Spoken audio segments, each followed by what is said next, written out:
नमस्कार दोस्तों, मैं हूं हेमंत और आज हम शुरू करते हैं क्लास 10th आईसीएसई सिविक्स का first chapter the union legislature. तो चलिए आइए हम शुरू करते हैं यूनियन लेजिस्लेचर। तो पहले हम बात जानते हैं सबसे पहले व्हाट अबाउट द लेजिस्लेचर। ये होता क्या है, व्हाट इज लेजिस्लेचर। जरा हम देखते हैं कि होता क्या है ये। तो चलिए शुरू करते हैं। तो लेजिस्लेचर में देखिए एक वर्ड दे रखा है लेजिस्लेचर। लेजिस्लेचर क्या होता है, नीचे मैंने डेफिनेशन मेंशन कर रखी है। Legislature is a law making body. ये क्या करती है, ये आपकी यूनियन और स्टेट दोनों के अंदर एक बॉडी होती है जो क्या काम करती है, उसका मेन बेसिक काम होता है कि लॉ मेकिंग, वो लॉ को बनाती है। ठीक है, तो इसमें सबसे पहले पढ़ते हैं कौन सा, इसमें आता है हमारा पार्लियामेंट। तो पार्लियामेंट को ही हम क्या बोल सकते हैं, लेजिस्लेचर ही हमारा लेजिस्लेचर है। ठीक है, चलिए हम शुरू करते हैं। इसमें अलग अलग 3 बॉडीज़ हमारी इंक्लूडेड होती हैं, 3 लोग इसके अंदर इंक्लूड होते हैं, तब मिलके ये बनता है हमारा लेजिस्लेचर। तो फर्स्ट होता है इसके अंदर हमारे प्रेसिडेंट साहब। इनको बोल सकते हैं हम हेड ऑफ़ द स्टेट। ये क्या है कि हेड हैं स्टेट्स के। सेकंड आते हैं इसके अंदर हमारे कौन से, लोकसभा। लोकसभा को क्या बोलते हैं हम, देखो लोकसभा के लिए वर्ड यूज़ करते हैं, या देखो हाउस ऑफ द पीपल। क्या है कि किनका हाउस है ये, पीपल, लोगों की सभा। थर्ड थर्ड आता है इसके अंदर कौन सा, हमारा राज्यसभा। राज्यसभा के लिए काउंसिल ऑफ स्टेट्स। इसमें कौन होते हैं कि हमारी स्टेट्स का रिप्रेजेंटेशन इसके अंदर होता है। ठीक है, तो हमारे ये तीनों मिला के क्या बन जाता है, हमारा पार्लियामेंट बन जाता है। और पार्लियामेंट क्या करती है, पार्लियामेंट इस जगह से कोई भी अगर बिल होता है, वो बिल क्या होता है, हमारे किसी एक हाउस के अंदर इंट्रोड्यूस होता है, एक हाउस में पास होने के बाद दूसरे हाउस पहुंचता है, दूसरे हाउस से फिर उसके ऊपर प्रेसिडेंट साहब जब उसको क्या करते हैं, उसके ऊपर अपने सिग्नेचर कर देते हैं, तो वो बिल क्या बन जाता है, एक्ट बन जाता है। चलिए शुरू करते हैं इसके अंदर टाइप्स ऑफ गवर्नमेंट। गवर्नमेंट्स के हम टाइप्स भी देख लेते हैं इसके अंदर। टाइप्स ऑफ गवर्नमेंट में एक आता है हमारा यूनिटरी गवर्नमेंट और सेकंड आता है हमारी फेडरल गवर्नमेंट। यूनिटरी गवर्नमेंट जैसी देखते हैं इसके अंदर, देखो मैंने एक डेफिनेशन मेंशन कर रखी है। इसके अंदर क्या दे रखा है, देखिए ज़रा मैं थोड़ा सा इसको साइड कर देता हूँ। Union national government is more powerful than the state government. ऐसी जो कोई भी जगह जहाँ पे क्या होता है कि यूनियन गवर्नमेंट ज़्यादा पावरफुल है स्टेट गवर्नमेंट से, इसी को बोलते हैं हाइपर सेंट्रलिज्म। क्या बोलते हैं इसे, हाइपर सेंट्रलिज्म। ये रहा, ठीक है। इसमें कुछ एग्जांपल्स दे रखे हैं। एग्जांपल्स हो गए इसके अंदर हमारा यूके, हमारे इसका एग्जांपल है, ये फ्रांस है, जापान है, चाइना है, फिनलैंड है, ये सारे इसके एग्जांपल्स हैं। ठीक है, ये पहला हो गया यूनिटरी गवर्नमेंट। यूनिटरी गवर्नमेंट में कौन पावरफुल होगा, सेंटर। सेकंड आता है फेडरल गवर्नमेंट। फेडरल गवर्नमेंट के लिए हम देखते हैं laws are determined at both the state and national level के। हर जो लॉज दे रखे हैं वो कहाँ कहाँ पे भी कंसिडर होते हैं, स्टेट के अंदर भी और सेंटर के अंदर भी। ठीक है, इसमें आते हैं हमारे कुछ एग्जांपल्स दे रखे हैं। इस एग्जांपल्स में हमारा पहला हो गया है यूएसए, सेकंड हो गया हमारा इंडिया। ठीक है, ये दोनों इन चीज़ों को फॉलो करती हैं। इसमें एक चीज़ नीचे कुछ पॉइंट्स मैंने मेंशन कर रखे हैं, उन पॉइंट्स को हम ज़रा देख लेते हैं। जैसे फर्स्ट पॉइंट दे रखा है इसके अंदर ये वाला, इसमें देते हैं not to follow any law. इसमें क्या होता है कि कोई भी एक लॉ फॉलो नहीं होता है इसके अंदर। इसमें लॉ बनाने के लिए दोनों ही बराबर होते हैं, स्टेट भी और सेंटर भी। सेकंड होता है डिसेंट्रलाइजेशन ऑफ पावर। डिसेंट्रलाइज हो रही पावर, पावर क्या हो रही है, इस पावर इस जगह डिसेंट्रलाइज हो रही है, उनके अंदर क्या हो रहा है, उनका डिस्ट्रीब्यूशन हो रहा है। यही हमें class 10th first chapter CBSE में मिल जाता है हमें पावर शेयरिंग के अंदर। वहाँ भी पावर शेयर, ये भी पावर शेयर हो रही है। अब देखते हैं हम अपना सिस्टम, ये पूरा देखते हैं पूरा system. India practice parliamentary form of government taken है, टेकन फ्रॉम ब्रिटेन। कहाँ से लिया है हमने, ये ब्रिटेन से लिया है। चलिए आते हैं दूसरा टॉपिक, इसको उठाते हैं। दूसरा टॉपिक हम देखते हैं इसके अंदर। फर्स्ट देखा है लोकसभा। लोकसभा बोले तो लोगों की सभा। लोकसभा के अंदर हम देखते हैं इसकी कंपोजिशन। फर्स्ट इसका टॉपिक है इसके अंदर कंपोजिशन। कंपोजिशन में maximum strength is 552। It is the maximum number of members. ये मैक्सिमम है। प्रेजेंट में अगर हम देखें तो प्रेजेंट में हमारे यहाँ पे कितने मेंबर्स आते हैं इसके अंदर, प्रेजेंट में कितने आते हैं, 545। ये प्रेजेंट में नंबर है। ठीक है, ये अब देखते हैं इसके अंदर कैसे कैसे हमारी जितनी भी 28 स्टेट्स, 29 नहीं 28, ठीक है, 28 स्टेट से कितने हो गए, 530 मेंबर्स हो गए, 20 यूटी से हो गए। एंड इसमें अगर 2 मेंशन कर रखा है कहीं पे मैंने, 2 उनको कौन करते हैं, प्रेसिडेंट साहब नॉमिनेट करते हैं। तो टोटल मिला कितने हो गए, ये 552। चलिए कुछ रिजर्व सीट्स की बात करते हैं। रिजर्व सीट्स होती हैं इसके अंदर, कितनी सीट्स रिजर्व है हमारी, एससी के लिए 84, एसटी के लिए 47। ठीक है, ये कुछ हमारी सीट्स रिजर्व रहती हैं। फिर आता है इनके अंदर हमारा कि इलेक्शन कैसे होता है, टाइप ऑफ इलेक्शन देखें तो क्या होता है, elected by universal adult franchise. जितने भी कंट्री के अंदर एडल्ट पीपल हैं, एडल्ट 18 प्लस जितने भी लोग हैं वो सारे वोट कास्ट करते हैं। इसे क्या होता है, डायरेक्ट वोट होता है, लोग डायरेक्टली वोट कास्ट करते हैं। ठीक है, जैसे हमारे लोकसभा में आपने देखा होगा अभी 2019 में 17 लोकसभा के लिए इलेक्शन हुआ, तो क्या हुआ कि लोग गए डायरेक्ट जाके अपने जो भी जिन कैंडिडेट्स थे जिनको वो पसंद करते थे उनको उन्होंने डायरेक्टली जाके वोट कास्ट किया। चलिए आगे आते हैं, हमारा क्वालिफिकेशन वाला मैटर देखते हैं। क्वालिफिकेशन, तो क्वालिफिकेशन क्या होनी चाहिए लोकसभा के मेंबर बनने के लिए उसके अंदर। तो फर्स्ट दे रखा है इसमें, कौन सा फर्स्ट है, should be an Indian citizen. अब कैसा होना चाहिए, वो इंडियन सिटीज़न होना जरूरी है उसके अंदर, ये फर्स्ट कंडीशन है। अगर कोई इंडियन सिटीज़न है तो ही वो इलेक्शन लड़ सकता है। जैसे हमारे यहाँ पे अगर कुछ लोग बात करते हैं सोनिया गांधी जी के ऊपर, सोनिया गांधी जी की बात करते हैं, सोनिया गांधी जी आईएनसी से इलेक्शन लड़ती हैं, रायबरेली से। तो आप एक चीज़ देखिए, अगर वो इंडियन सिटीज़न नहीं होती तो कैसे वो इलेक्ट हो पाती है मेंबर ऑफ पार्लियामेंट। ठीक है, सेकंड आता है इसके अंदर एटलीस्ट 25 ईयर्स ऑफ एज। कम से कम एज कितनी होनी चाहिए लोकसभा का, ये लोकसभा का मेंबर बनने के लिए कितनी एज होनी चाहिए, 25 ईयर्स की। जिस किसी की भी एज अगर 25 या 25 प्लस है वो वोट कॉन्टेस्ट कर सकता है, इलेक्शन लड़ सकता है। Third condition, name in voters list, voter list और इलेक्टोरल रोल, कि उनका नाम किसके होना चाहिए, वोटर लिस्ट के अंदर उनका नाम होना बहुत ज़रूरी है। अगर नहीं है तो अभी वो इलेक्शन नहीं लड़ पाएंगे। ठीक है, नंबर 4, ही शुड नॉट बी इन डेप्ट, बैंकरप्ट नहीं होना चाहिए वो इंसान कैसा नहीं चाहिए, बैंकरप्ट नहीं होना चाहिए। अगर कोई ऐसा इस टाइप का इंसान है जो बैंकरप्ट है तो वो इलेक्शन कॉन्टेस्ट नहीं कर सकता। Number 5, not be a criminal, कि वो क्रिमिनल नहीं होना चाहिए, उसके ऊपर पेंडिंग केसेस हो सकते हैं लेकिन अगर हम बात करें तो उसमें प्रूफ नहीं होना चाहिए। अगर वो क्रिमिनल है तो वो इलेक्शन नहीं लड़ पाएगा। अगर हम अभी बात करें तो हमारी लोकसभा के अंदर कुछ 47%, 46-47% हमारे यहाँ पे जो एमपीज़ हैं अभी लोकसभा के अंदर, 17 लोकसभा के अंदर, उनके ऊपर कोई ना कोई पेंडिंग क्रिमिनल केसेस हैं, जिसमें से 26% के ऊपर कैसा है, सीवियर क्रिमिनल केसेस 26% पे।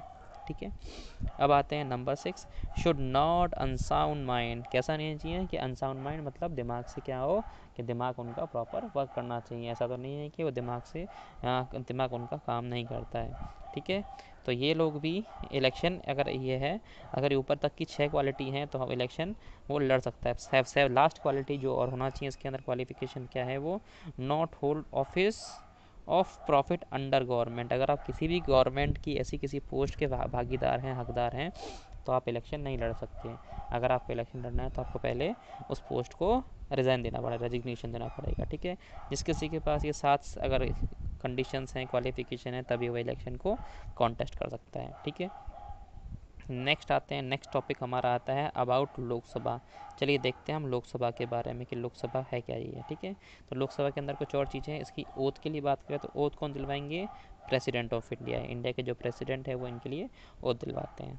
ठीक है, सेकंड आते हैं इनकी वेकेशन ऑफ सीट्स, की सीट कब कब वेकेंट होती है इनकी।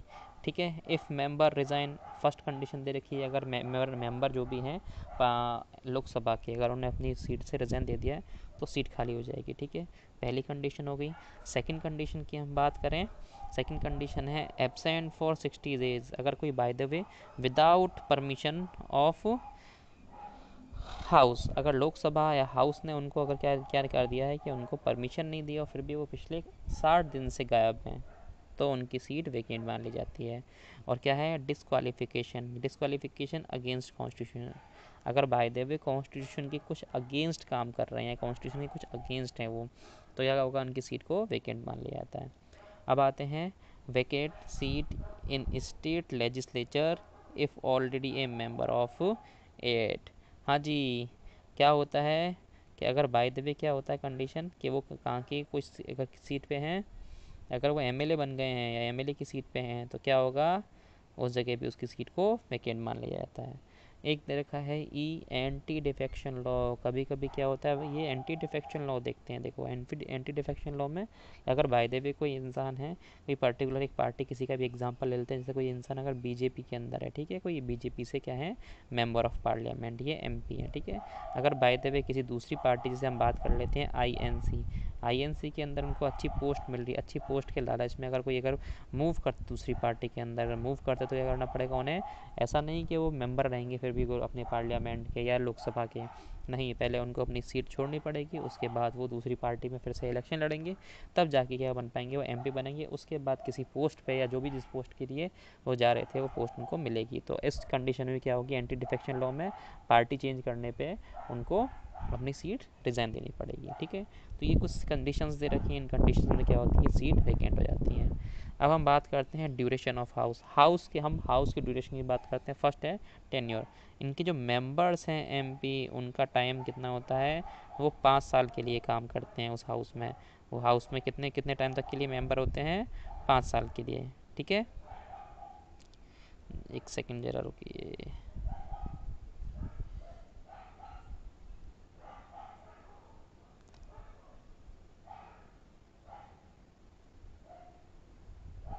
हाँ जी, हाँ, तो कितने टाइम तक के लिए मेंबर रहेंगे, वो अगले 5 साल तक के लिए क्या रहेंगे, वो मेंबर रहेंगे।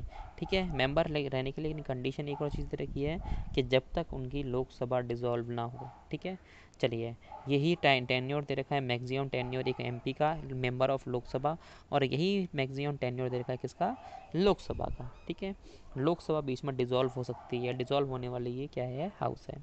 सेकंड आता है कौन सी condition, no confidence motion. No confidence motion, अब प्रेसिडेंट डिसॉल्व कर सकता है लोकसभा को अगर लगता है किसी एक पार्टी के पास या किसी उनका जो पूरा उनके एक कॉलिजन गवर्नमेंट है या उनका पूरा अलायंस है, उस पूरे अलायंस मिला के क्या नहीं बन कर पा रहा है, अपना मेजोरिटी प्रूफ नहीं कर पा रहा। मेजोरिटी प्रूफ नहीं कर रहा तो क्या होगा, उन्हें उस जगह से अपनी सीट को छोड़ना पड़ेगा, उनको रिजाइन देना पड़ेगा, सारे जितने भी उनके एमपीज है, और गवर्नमेंट डिसॉल्व हो जाएगी, लोकसभा डिसॉल्व हो जाएगी उस जगह। देखो नीचे कंडीशन देखो, if any member of the house feels that the government in power does not have a majority then she can move a no confidence motion। ठीक है, हो गया क्लियर। अब आते हैं हम इनकी कुछ सेशंस की बात करते हैं, पूरे साल के अंदर कितने इनके सेशन होते हैं। फर्स्ट दे रखा है सेशन इसके अंदर, at least 2 session in a year, मतलब कम से कम 6 महीने के अंदर इनका कोई भी एक सेशन होना जरूरी है। इनकी कुछ हाउस वो दे रखे हैं सेशन। फर्स्ट सेशन है समर सेशन, जो गर्मी के टाइम होगा। Second monsoon. Third winter. Summer की बात करें तो फेब टू मई, जो अभी हम टाइम चल रहा है, आज का जो हम टाइम बात करें अभी मई चल रहा है, तो अभी कौन सा सेशन का टाइम है, समर सेशन। सेकंड शुरू होगा इनका मानसून के टाइम, जुलाई के टाइम पे, और कब तक रहेगा, सितंबर तक। ठीक है, थर्ड होता है ये नवंबर टू दिसंबर, ये हो गया हमारा कौन सा, विंटर सेशन हो गया। ठीक है, तो ये सारे हमारे सेशंस हो गए। इन सेशंस में क्या होती है, डिबेट्स होती हैं, डिस्कशंस होती हैं, कहाँ पे, लोकसभा के अंदर। चलिए नेक्स्ट टॉपिक इसके अंदर हम उठाते हैं। नेक्स्ट टॉपिक इसी के अंदर है हमारा कोरम। क्या देखते हैं कि कितना कोरम होना चाहिए, quorum minimum number of the members, कितनी रिक्वायर्ड नंबर है, देखते हैं उनको, देखते हैं। Minimum member required to be present before meeting is allowed to begin, इसमें कितना लिखा है, 1/10। 1/10 कितना हो गया, 55। 545 का 1/10 निकालेंगे तो कितना हो गया, 54.5। आधा इंसान को नहीं रखेंगे तो क्या हो गया, पूरा ये 55 हो गया। ठीक है, तो ये क्या है, मिनिमम कोरम हो गया लोकसभा का। अब सैलरीज की बात करें कि एमपीज़ को सैलरी कितनी मिलती है, सैलरीज के ऊपर उनके अलाउंसेस देखें तो अलाउंसेस कितने मिलते हैं। देखिए एमपी की सैलरी कितनी होती है, बहुत कम सैलरी है, वो है 50,000 पर मंथ। ठीक है, अलाउंसेस की बात करें तो अलाउंसेस हो गए इनके 2,000 पर डे के अकॉर्डिंग इनके अलाउंसेस हो गए। वो भी कहाँ से मिलते हैं ना, कंसोलिडेटेड फंड ऑफ इंडिया। ये क्या होता है कंसोलिडेटेड फंड, कंसोलिडेटेड फंड जितना भी टैक्स पेयर का पैसा पैसा होता है वो सारा कहाँ जाता है, हमारा कंसोलिडेटेड फंड्स के अंदर। ठीक है, अब कुछ हम इनके प्रिविलेजेस की बात करते हैं कि इनके कुछ प्रिविलेजेस होते हैं इनके एमपीज़ के। क्या है फर्स्ट प्रिविलेज इनका, कि इनके विशेषाधिकार क्या है, फ्रीडम ऑफ स्पीच, कि जो जिस चीज़ के ऊपर ये डिबेट करना चाहते हैं, जिस चीज़ को व्यूज़ जिनके लिए हम इनको रिप्रेजेंट करते हैं, ये हमें रिप्रेजेंट करते हैं, हम इनको इलेक्ट करते हैं, ये उन सारे अपने व्यूज़ को, अपनी जितनी बातें होती हैं उनको वहाँ पे जाके रखते हैं। ठीक है, सेकंड हो गया है फ्रीडम ऑफ अरेस्ट, की क्या है, इनको अरेस्ट जैसे कितने दिन पहले जो भी स्पीच दे रहे हैं, सेशन की जो कंडीशन है, सेशन से करीब 40 डेज़ पहले और 40 डेज़ बाद तक इनको किसी भी सिविल केस के अंदर इनको अरेस्ट नहीं कर सकते। सिविल केस कि नॉर्मल केसेस, अगर बाय द वे अगर उनके ऊपर क्रिमिनल केस है तो इसके लिए उनको अरेस्ट कर सकते हैं। ठीक है, एक दे रखा है कौन सा, can regulate internal affairs of houses, कि जितने भी इंटरनल अफेयर होते हैं हाउस के अंदर उनको रेगुलेट करते हैं, उनको ये क्या करते हैं, उसके अंदर बातें करते हैं, उनके बाद डिस्कस करते हैं, डिबेट्स करते हैं, उनको वहाँ पे निपटाते हैं, ठीक है। फोर्थ दे रखा है फ्रीडम फ्रॉम अटेंडेंस और जूरर्स एंड विटनेस, कि आप इनको किसी भी चीज़ के लिए करने सकते हैं, बाउंड नहीं कर सकते किसी किसी जगह पे जूरर्स बनने के लिए या फिर किसी जगह पे भी इनको विटनेस बनने के लिए किसी भी केस के अंदर, ठीक है। ये इनके प्रिविलेजेस हैं। अब हम बात करते हैं लोकसभा के अंदर। लोकसभा के अंदर लैंग्वेज कौन कौन सी यूज़ करते हैं, तो देखिए मेनली हमारे हिंदुस्तान के अंदर बात करें, नॉर्दर्न इंडिया के अंदर थोड़ा सा अगर हम देखें तो हिंदी का थोड़ा बोल चाल ज़्यादा है, और अगर हम साउथ इंडिया और नॉर्थ ईस्ट की बात करते हैं इंग्लिश, तो दोनों ही लैंग्वेज हमारे यहाँ पे क्या है, लोकसभा की प्रोसीडिंग के अंदर दोनों ही लैंग्वेज यूज़ होती हैं। नेक्स्ट आता है लीडर ऑफ हाउस। लीडर कौन कौन होते हैं, लीडर तो मेनली हमारे कौन होंगे, पीएम होते हैं। जैसे अभी हम बात करें तो कौन है इस टाइम पे, मिस्टर नरेंद्र दामोदर दास मोदी जी, ठीक है। तो पीएम कौन होते हैं इसके अंदर, लोकसभा के लीडर होते हैं।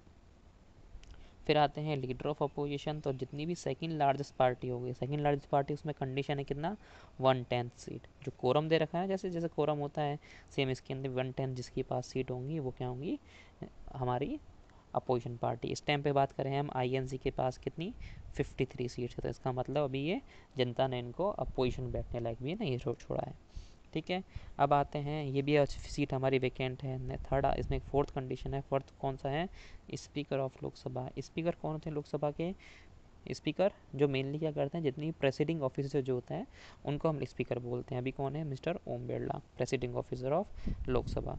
ये किस क्या करते हैं, इनको असिस्ट करने के लिए, इनको हेल्प करने के लिए कौन होते हैं, डिप्टी स्पीकर। अभी डिप्टी स्पीकर की भी हमारे यहाँ पे पोस्ट खाली है, ठीक है। तो अभी तक हमारे यहाँ पे हो गया। नेक्स्ट आते हैं हम इसके अंदर स्पीकर्स के बारे में।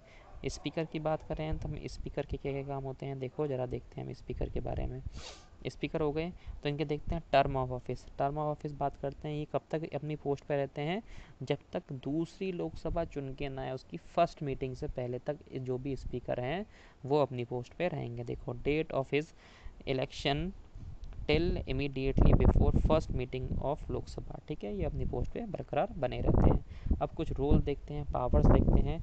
Role, power and function of speaker, देखो क्या करते हैं। फर्स्ट देखो ये क्या करते हैं, regulating the business of house. क्या कर रहे हैं, देखो presides over meeting of house. Meeting जितनी भी होंगी हाउस की उसके अंदर क्या आएंगे, ये उसमें बैठते हैं ये प्रेसिडिंग ऑफिसर की तरह, ठीक है। दूसरी बात करते हैं, decides admissibility of question resolution and motion of adjournment, कि देखो क्वेश्चन किस किस तरीके से पूछना चाहिए, किस मुद्दे पे वो क्वेश्चन पूछना चाहिए वो। दूसरा, अगर कोई बाय द वे कोई प्रॉब्लम होती है कुछ भी, तो उसको वहाँ पे भी वो एडजन कर सकते हैं, उस जगह उसको स्टॉप कर सकते हैं, उस डिबेट्स को, उस डिस्कशन को, ठीक है। दूसरा हम बात करते हैं guardian of rights and privilege of house. House के जितने भी काम होते हैं, जैसे हाउस, जैसे हमारे घर में हमारे गार्जियन होते हैं, ऐसे ही हाउस के अंदर जो गार्जियन होते हैं वो कौन होते हैं, लोकसभा स्पीकर, ठीक है। एक आते हैं certifies whether bill is ordinary और मनी बिल। इसको ये पूरी पावर जो मनी बिल को बताने की या ऑर्डिनरी बिल बताने की पूरी पावर किन के पास होती है, लोकसभा स्पीकर के पास होती है। वही बताते हैं कि ये बिल कैसा बिल है, ठीक है। नेक्स्ट होता है in case of tie he votes. जैसे आपने देखा होगा क्रिकेट के अंदर एक होता है सुपर ओवर। सुपर ओवर वाली कंडीशन के अंदर क्या होता है, अगर टीम ए टीम बी दोनों के स्कोर सेम होता है तो क्या करते हैं, एक सुपर ओवर होता है। सुपर ओवर के अंदर दोनों ही टीम फिर से खेलती हैं और जिसके ज़्यादा रन होते हैं वो अच्छी तरह वो क्या होती है, वो जीत जाती है। सेम वही टाई वाली कंडीशन के अंदर ही इनको राइट होता है वोट कास्ट करने का, अदरवाइज ये वोट कास्ट नहीं कर सकते। एक होता है F point, interprets rule of procedure of house, के पूरा जितने भी इंटरप्रेट करते हैं कि हाउस का जो भी प्रोसीजर है उसको बताने का पूरा काम कौन करते हैं, कौन बताते हैं, ये स्पीकर बताते हैं, ठीक है। तो आज तक का हमारा फर्स्ट लेक्चर यहाँ ख़त्म हो गया। सेकंड लेक्चर के लिए बने रहिए मेरे चैनल पे, ठीक है। Thank you.